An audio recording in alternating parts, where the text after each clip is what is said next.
ఎయిర్పోర్ట్లో air hostess వాళ్ళు ఉంటారు. ఫస్ట్ టైం కదా సార్, చరణ్ ఆలోచించమ్మా నువ్వు నా పరిస్థితి ఎట్లా ఉంటుందో. నేను గబగబా వెళ్ళి అందరు ఎక్కుతున్నట్టు ఫ్లైట్ ఎక్కితే, ఇక్కడ ఎయిర్ హోస్టెస్ అని ఉంటారు, వాళ్ళ కాళ్ళకి దండం పెట్టాలి, వాళ్ళు బ్లెస్సింగ్స్ ఇస్తారని చెప్పాడు. అనగానే నేను మాకు మన స్టైల్లో వెళ్ళిపోయి ఓకే సార్ అని వెంటనే కాళ్ళకి దండం పెడతాను. వాళ్ళు కంగారు పడిపోయి వెనక్కి వచ్చి ఏంటి వాట్ హ్యాపెండ్ సార్, నాకు అర్థం కాలేదు. సరే ఏదోలే ఇంకా ఇలాగే ఉంటుందేమో, మనకేం తెలుసు, అందరూ కొత్త వాళ్ళు ఎక్కేటప్పుడు ఇట్లాగే ఉండాలేమో అనుకున్నాను. ఈయన పక్కనే వెళ్ళిపోయి పక్కనే కూర్చోబెట్టుకుని, రా బ్రహ్మ దా కూర్చో, బా ఏమి మర్యాదలేండి గుర్తు తెచ్చుకుంటే ఇప్పటికీ. సరే పక్కన కూర్చున్న తర్వాత చాక్లెట్స్ ఇస్తున్నారు. నిజం సురేష్ గారు, టెంప్ట్ అయ్యా ఒకటి తీసుకుందామని. బ్రహ్మ బాగున్నాయి కదా అని గబగబా తీసుకుంటావేమో, ఒక్కొక్కటి 1500 రూపాయలు అవుతుంది, 2 తీసుకున్న ఒకటి 3000 కట్టాలి. అది సార్ నా ఐ డోంట్ వాంట్ అని చెప్పి అక్కడి నుంచి వచ్చిన తర్వాత మరి ఏం జరిగిందో ఏంటో తెలీదు. డైరెక్ట్గా చిరంజీవి గారి ఇంటికి వెళ్ళాను. చిరంజీవి గారి మదరు, అప్పుడే నాగబాబు గారు అక్కడ, పవన్ కళ్యాణ్ గారు అందరూ వాళ్ళ ఇంట్లో ఉండి, ఆ తర్వాత నెక్స్ట్ డే చంటబ్బాయి షూటింగు ఒక హై స్కూల్లో జరుగుతుంది. ఆ హై స్కూల్లో ఆలీ గారు, అల్లు రామలింగయ్య గారు అక్కడ ఉన్నారు. వాళ్ళకి నన్ను చిరంజీవి గారు పరిచయం చేశారు. ఇది చెప్పడం కోసమే మాత్రం ఇంతసేపు నేను చెప్తున్నాను అంతే. అది కూడా ఏదో సీరియస్గా చెప్తే బాగుంటుంది కాబట్టి, కమెడియన్ కాబట్టి కొంచెం నవ్వుతూ చెప్పాలని, నవ్వించే ఇన్సిడెంట్ కాబట్టి చెప్పాను. అల్లు రామలింగయ్య గారు, ఆయన గురించి చెప్పాలంటే ఇందాక అన్నయ్య చెప్పినట్టు ఒక మాటలో 2 మాటలో తేలేది కాదు. అరవింద్ గారు ఎక్కడున్నారు? మీరు అట్లా మాట్లాడుతుంటే నాకు ఇక్కడ డిస్టర్బెన్స్ అవుతుంది, 5 నిమిషాలు ఎక్స్ట్రా ఇవ్వాల్సి వస్తుంది.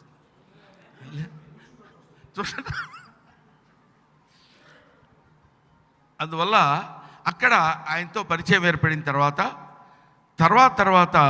అల్లు రామలింగయ్య గారికి నెమ్మదిగా ఆయనతో పరిచయం ఏర్పడింది. వాళ్ళ ఇంటికి వెళ్ళటం అలవాటైంది.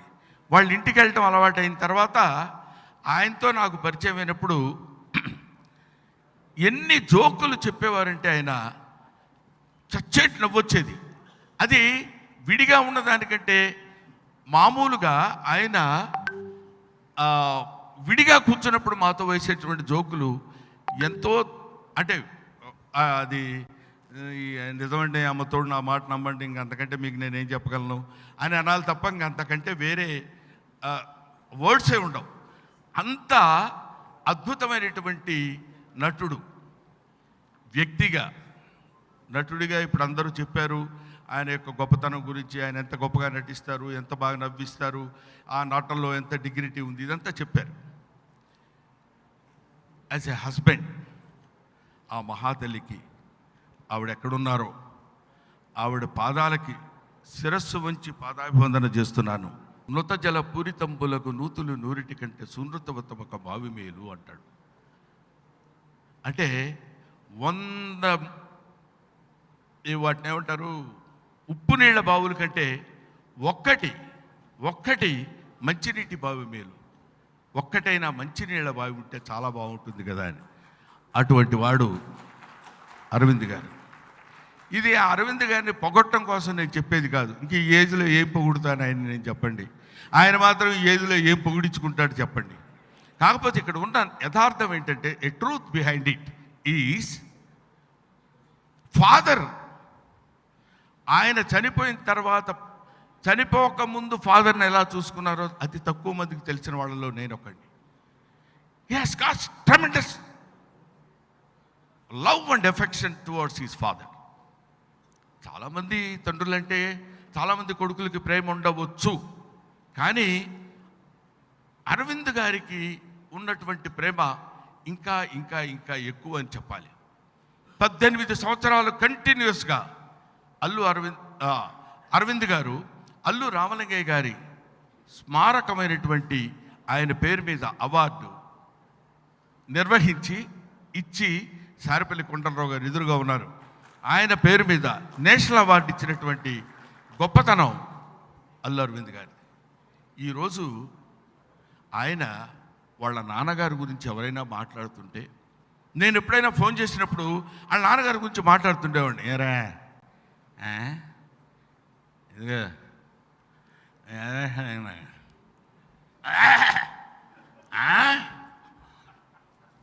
ఇప్పటికీ ఈ ఏజ్లో 45 ఇయర్స్ 50 ఇయర్స్ అప్పుడు కూడా ఏంట్రా యాదవా అని తిడతాడు ఆయన్ని. ఈయన కూడా అదేదో పెద్ద గిఫ్ట్ లాగా, చిన్న రివార్డ్ లాగా, మా నాన్న చూశారా నన్ను ఎలా తిట్టాడు అన్నట్టు ఒక చిన్న దాన్ని ఆనందకరంగా దాన్ని రిసీవ్ చేసుకుని, సంతోషంగా రిసీవ్ చేసుకుని, ఆ తండ్రిని అంత గౌరవించినటువంటి, అంత ప్రేమించినటువంటి, అంత సుగుణాలు కలిగినటువంటి తండ్రి ఎడల ఆయనకున్నటువంటి అపారమైనటువంటి ప్రేమని ఇదిగో ఇలాంటి ఫంక్షన్స్లోనే మనం చూస్తూ ఉంటాం. అల్లు స్టూడియోస్ ఇవాళ మార్నింగే ఓపెన్ చేశారు మెగాస్టార్ చిరంజీవి గారు. ఆయన మెగాస్టార్ చిరంజీవి గారు అంటే ఏదో ఒక మామూలుగా మనం ఏదో అల్లు రామలింగయ్య గారు అల్లుడు అని అనుకోవచ్చు. కేవలం అల్లు రామలింగయ్య గారు అల్లుడు గారుగా మాత్రమే కాదు, అది ఒక వటవృక్షం, ఒక మర్రి చెట్టు. ఆ చెట్టు నీడన ఎంతమంది సేదతీరాలు, ఎన్ని పూలు ఏర్పరచుకున్నారు, ఎన్ని ఫలాలు కొనుక్కున్నారు, ఎంతమంది బతికారు, ఎంతమంది బతుకుతున్నారు, ఎంతమంది జీవిస్తున్నారు. సచే అది కొంతమంది కూడా కాదు, అతి తక్కువ మంది మాత్రమే ఉంటుంది. అటువంటి వాళ్ళల్లో చిరంజీవి గారు ఒకడు. ఆ చిరంజీవి గారు 40 ఏళ్ల నుంచి నాకు పరిచయం ఉందని చెప్పుకోవడానికి we feel proud to say that we are the contemporary of Chiranjeevi. ఆయన పేరు చెప్పుకొని మేమందరం ఇవాళ ఇటువంటి పరిస్థితుల్లో మేము ఉన్నాం. అటువంటిది రామలింగయ్య గారి గురించి ఇంకా ఎంతో మాట్లాడాలని ఉంది. ఈయన ఎదురు పక్కనే నిలబడి ఉన్నాడు. అయినా ఎళ్ళిపోమని వరకు చెప్తాను, నాకేంటి, ఇంక దేవాయ బాబా అన్నంత వరకు చెప్తాను. రామలింగయ్య గారి గురించి ఎంత చెప్పినా నిజంగా ఒకసారి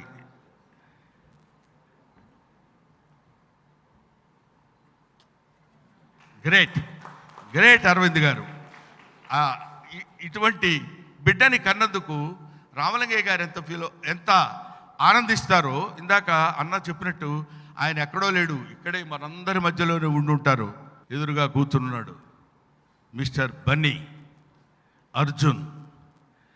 ఆయన 3 కుమారులున్నా ఇందులో ప్రత్యేకంగా తనకంటూ ఒక శైలిని, మంచి నటుడు, గొప్ప నటుడు, బ్రహ్మాండంగా యాక్ట్ చేశాడు అని చెప్పుకోవడం చాలేవా నువ్వు చెప్పాలంటే మొత్తం ప్రపంచమే అంగీకరించింది అని అనొచ్చు. కానీ అల్లు అరవింద్ గారిలో ఉన్న క్వాలిటీ అల్లు అర్జున్లో నేను చూస్తున్నా. Such a greatest quality in him, what I have observed. నాకు చాలా చాలా చాలా ఆనందం వేసినటువంటి విషయం వాళ్ళ నాన్నగారి అంటే అతనికి అంత అభిమానం. ఎందుకంటే ఏదో ఉపన్యాసం చెప్తూ ఏదో ఫంక్షన్లో మాట్లాడుతున్నప్పుడు నేను సడన్గా చూశాను, మా నాన్నగారికి పద్మశ్రీ రావాలి అని కోరుకున్నాడు. It's a desire, it's an affection towards his father. మా నాన్న అలా చూసుకోవాలి అని ఇప్పుడు ఈయన ఎలా అనుకున్నాడో, ఇది ఎక్కడి నుంచి వచ్చిందంటే ఆ తానులోదే కదా ఆ గుడ్డ అన్నట్టు వాళ్ళ నాన్నగారి దగ్గర నుంచి ఆయనకి సంక్రమించింది.